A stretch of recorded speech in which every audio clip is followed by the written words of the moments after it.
Hey everyone, कैसे हैं आप सब। मैं प्रतीक राजप्रीत स्वागत करता हूं एक और फ्रेश और इन्फॉर्मेटिव वीडियो में।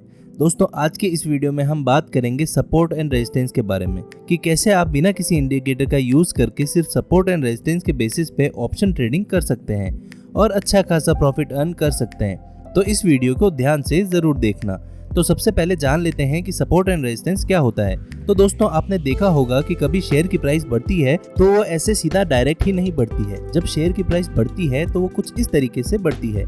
आपने ये देखा होगा कि अगर शेयर की प्राइस गिरती भी है तो वो सीधा एकदम से नीचे नहीं गिरती है। वो गिरती है तो सबसे पहले थोड़ा सा गिरेगी, उसके बाद उठने की कोशिश करेगी, फिर थोड़ा सा गिरेगी और फिर उठने की कोशिश करेगी। और ऐसे आपने देखा होगा कि कुछ इस तरीके से शेयर की प्राइस गिरती है, एकदम से नीचे नहीं गिरती है। तो जब आपने देखा कि शेयर की प्राइस ना सीधा एकदम से गिर रही है और ना सीधा एकदम से बढ़ रही है, तो यहाँ पे क्या होता है, कुछ ऐसे पॉइंट्स होते हैं जहाँ पे शेयर की प्राइस एकदम से, यहाँ पे जैसे आपने देखा कि यहाँ पे शेयर की प्राइस बढ़ रही थी, लेकिन ये एक ऐसा पॉइंट है जिसके आगे वो प्राइस नहीं बढ़ पाई और यहाँ से नीचे गिर गई। तो जिस पॉइंट के आगे नहीं बढ़ पाई, तो ये जो पॉइंट होता है ना, ये होता है इसका रेजिस्टेंस। ऐसे फिर जब इसकी प्राइस नीचे गिर रही थी और यहाँ एक ऐसा पॉइंट आया जिस पॉइंट से ज्यादा नीचे नहीं गिरी, तो यहाँ पे उसे क्या मिल गया, यहाँ पे उसे मिला सपोर्ट।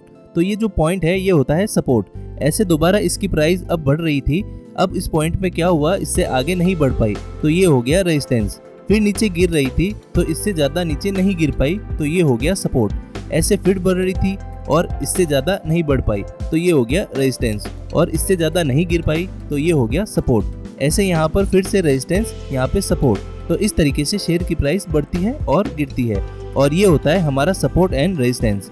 अभी मैंने आपको सिर्फ बेसिकली समझाया है, अब इसे डायरेक्टली हम चार्ट में देखते हैं, तब आपको ज्यादा बेहतर समझ आएगा कि सपोर्ट एंड रेजिस्टेंस क्या होता है। तो दोस्तों, मैंने अभी ट्रेडिंग व्यू की वेबसाइट में बैंक निफ्टी का चार्ट ओपन कर रखा है। मैं आपको सिंपल से सिंपल समझाने की कोशिश करूंगा ताकि जिनको बिल्कुल भी नॉलेज नहीं है वो भी इसका यूज कर पाए। तो दोस्तों, आपको यहाँ पे कुछ ऐसे पॉइंट्स नजर आ रहे होंगे जहाँ पे शेयर की प्राइस गिर रही थी लेकिन बढ़ने लगी। अगर आपको ज्यादा अच्छे से यहाँ पे समझ नहीं आ रहा, तो ये क्योंकि ये कैंडलस्टिक चार्ट है तो आप इसको लाइन वाले चार्ट में भी चेंज कर सकते हैं। तो अब आपको ज्यादा बेटर समझ आएगा कि यहाँ पे शेयर की प्राइस गिर रही थी फिर बढ़ गई। तो यहाँ पे आपको दिखाई दे रहा है कि यहाँ पे शेयर की प्राइस गिर रही थी जहाँ से नीचे तक, लेकिन यहाँ एक ऐसा पॉइंट आया जहाँ से उसकी प्राइस वापस बढ़ने लगी। तो इस पॉइंट को हम क्या कर सकते हैं, ये पॉइंट हमारा सपोर्ट हो सकता है। ये आपको समझ में आ रहा होगा कि यहाँ पे हमारा एक सपोर्ट है, ये आपने देख लिया। उसी तरीके से ये भी एक पॉइंट ऐसा है जहाँ पे शेयर की प्राइस नीचे गिर रही थी, उसके बाद उठी। ये भी एक ऐसा पॉइंट है जब प्राइस गिर रही थी लेकिन यहाँ से उसने वापस टर्न लिया है, तो ये पॉइंट क्या है, ये सपोर्ट है। ऐसे ही यहाँ से प्राइस नीचे गिर रही थी लेकिन ये पॉइंट क्या है, सपोर्ट है। और यहाँ से भी इसकी प्राइस नीचे गिर रही थी लेकिन यहाँ पर भी इसका सपोर्ट है। तो ये सारे पॉइंट्स आपने देखे ना कि यहाँ पे प्राइस गिर रही थी और इसका सपोर्ट हो गया। अब जब इसकी प्राइस बढ़ रही थी, तो ये जब एक बार उसकी प्राइस बढ़ रही थी, अब इसका रेजिस्टेंस हमने देखना है।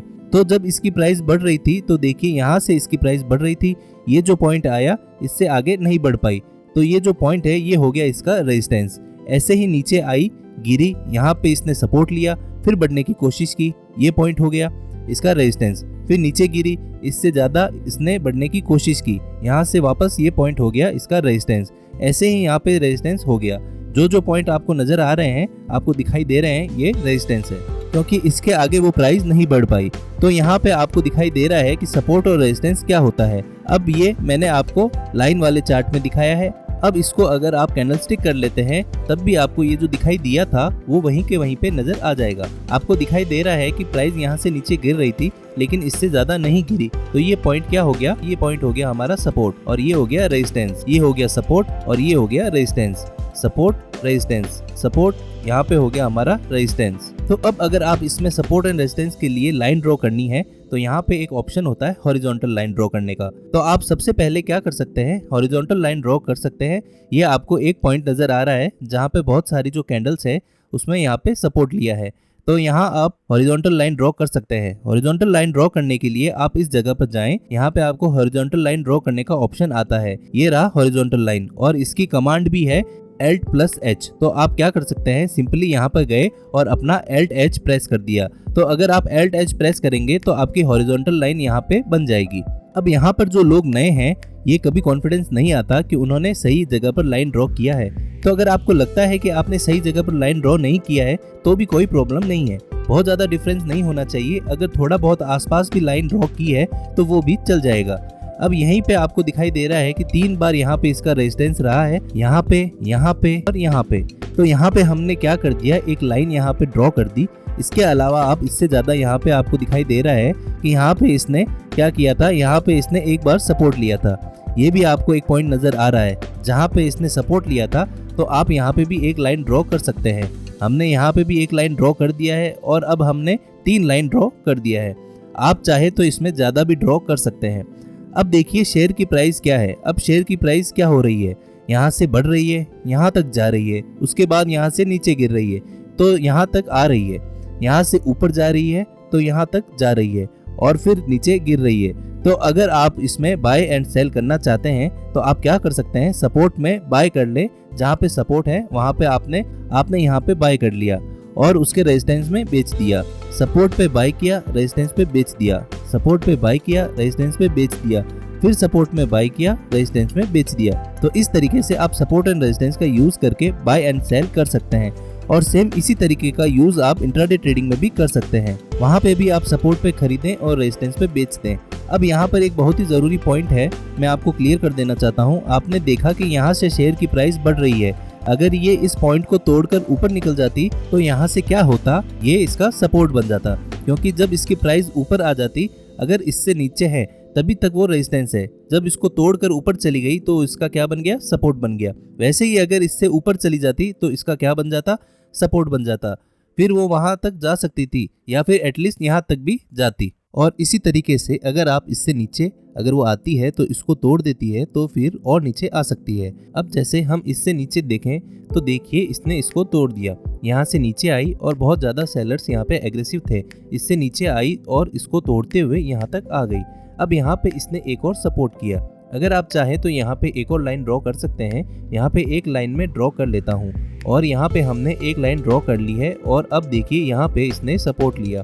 तो अब यहाँ पे सपोर्ट लेने के बाद इसकी प्राइस यहाँ तक गई और यहाँ पे जैसे ही उसने इसको क्रॉस किया, तो जब तक इस तरह से क्रॉस नहीं किया था तब तक ये पॉइंट इसका क्या था, ये पॉइंट इसका था रेजिस्टेंस, और जैसे ही इसने इसको क्रॉस कर दिया तो ये बन गया सपोर्ट और ये बन गया इसका रेजिस्टेंस। अब इसके बाद आगे देखेंगे तो आपको दिखाई देगा कि यहाँ पे इसकी जो प्राइस थी वो अपने के आसपास ही चल रही थी, नीचे नहीं आ रही थी। और आपने देखा कि एक बार जो इसकी प्राइस थी उसने अपने रेजिस्टेंस को तोड़ दिया और ऊपर चली गई, लेकिन फिर दोबारा से वापस रेजिस्टेंस के पास आ गई।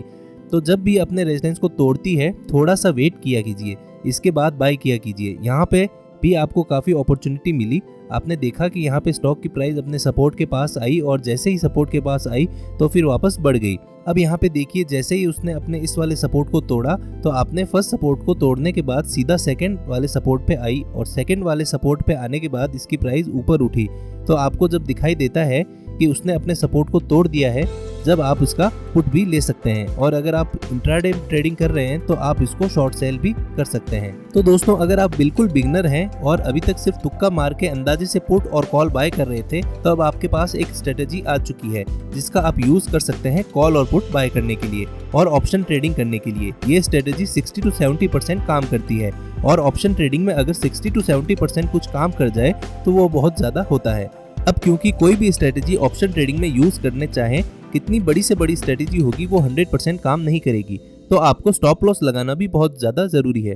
तो आप सवाल उठता है कि स्टॉप लॉस कहाँ पे लगाना है, तो क्योंकि आप इस स्टॉक का सपोर्ट पे बाय कर रहे हैं तो आप इस सपोर्ट पे बाय करते हैं, तो अगर प्राइस सपोर्ट के नीचे गिरती है तब वो और ज़्यादा गिर सकती है, तो आपको सपोर्ट से थोड़ा नीचे अपना स्टॉप लॉस लगाना होगा, या फिर एक ट्रेड में आप जितना रिस्क ले सकते हैं उस हिसाब से आप स्टॉप लॉस लगाएं और आपका जो टारगेट होगा वो होगा इसका रेजिस्टेंस। तो जो इसका रेजिस्टेंस है वहाँ पे आप अपना टारगेट लगाएं और अगर बार बार कोशिश करने के बाद भी वो जो प्राइस है स्टॉक की वो रेजिस्टेंस के पास नहीं पहुँच रही है तो आप उससे थोड़ा पहले भी सेल कर सकते हैं। तो दोस्तों आज की वीडियो में बस इतना ही। उम्मीद करता हूँ आपको ये वीडियो पसंद आई होगी। दोस्तों वीडियो पसंद आई हो तो उसे लाइक करें, शेयर करें और हमारे चैनल को सब्सक्राइब ज़रूर करें। मिलते हैं नेक्स्ट वीडियो में, तब तक के लिए हैप्पी ट्रेडिंग। जय हिंद, जय भारत।